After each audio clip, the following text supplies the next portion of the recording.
गोंदिया जिले के राजनीति में श्रेयवाद को मिल रहा बढ़ावा। चुनाव करीब आते ही नेताओं में श्रेयवाद की स्पर्धा, मतदाता संभ्रमित।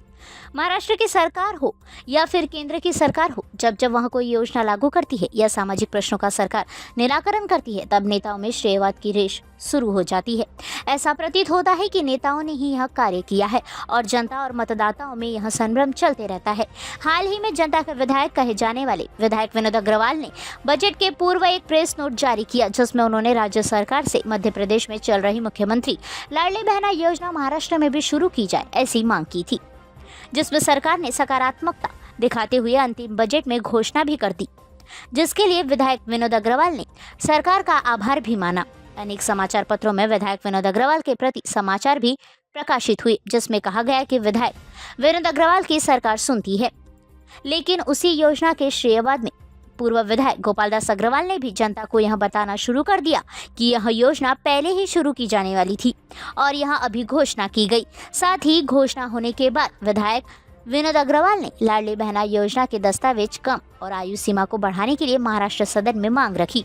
उसके बाद फिर पूर्व विधायक गोपाल दास अग्रवाल ने सोशल मीडिया के माध्यम से प्रेस नोट प्रकाशित करने के लिए समाचार पत्र में भेज दिया। हालांकि वहां प्रेस नोट सभी जगहों पर प्रकाशित नहीं हो पाई। लाडली बहना योजना को लेकर अनेक भावी नेताओं के विधायक पद के लिए उम्मीदवारों के बैनर लगाना शुरू हो गए, जिसमें जनता में काफी संभ्रम फैल रहा है। शिवसेना के जिला प्रमुख ने भी अनेक जगहों पर बैनर लगाए। जिला परिषद के अध्यक्ष पंकज राहंगडाले, जिला परिषद के बांधकाम सभापति के द्वारा भी बैनर लगाए गए। ऐसे अनेक जनप्रतिनिधि अभी चुनाव को ध्यान में देखते हुए बैनरबाजी की ओर अग्रसर भूमिका में है।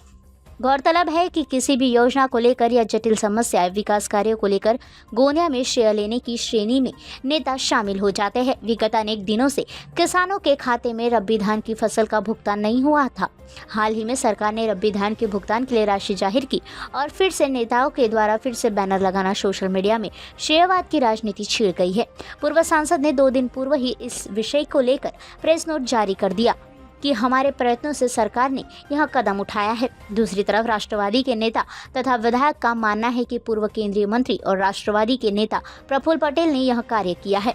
ऐसे मुर्गा अर्जुनी के विधायक मनोहर चंद्रिका पूरे के सुपुत्र सुगत चंद्रिका पूरे ने सोशल मीडिया के माध्यम से जारी किया है कि साथ ही अन्य नेताओं ने भी इसका श्रेय लेना शुरू कर दिया है। महाराष्ट्र में आने वाले 3 महीने के भीतर में विधानसभा के चुनाव संपन्न होने वाले हैं। उसके पूर्व अनेक योजनाओं की घोषणा सरकार ने कर दी है।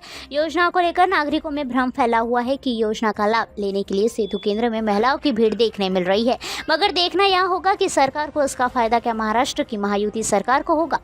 महाराष्ट्र में 2 गठबंधन के बीच चुनाव होने वाले हैं। एक और भाजपा शिवसेना राष्ट्रवादी यह महायुति में है और दूसरी तरफ कांग्रेस शिवसेना राष्ट्रवादी महाविकास आघाड़ी गठबंधन में है। लोकसभा के चुनाव में महाविकास आघाड़ी के महारथ हासिल कर 30 सीट पर कब्जा कर लिया है। वहीं महायुति की सरकार केंद्र और राज्य में होने के बाद भी राज्य में 17 सीट पर ही कब्जा कर पाई। आगामी विधानसभा चुनाव में क्या परिवर्तन होगा और इस परिवर्तन में किसकी सरकार महाराष्ट्र में स्थापित होगी, यह जनता के ऊपर निर्भर करता है, क्योंकि महाराष्ट्र के राजनीति में जो उतार चढ़ाव देखने को मिल रहे हैं और दल बदलते हुए नेताओं के रुख को देखते हुए परिणाम कैसे होंगे, यह आने वाले चुनाव में ही स्पष्ट हो पाएगा।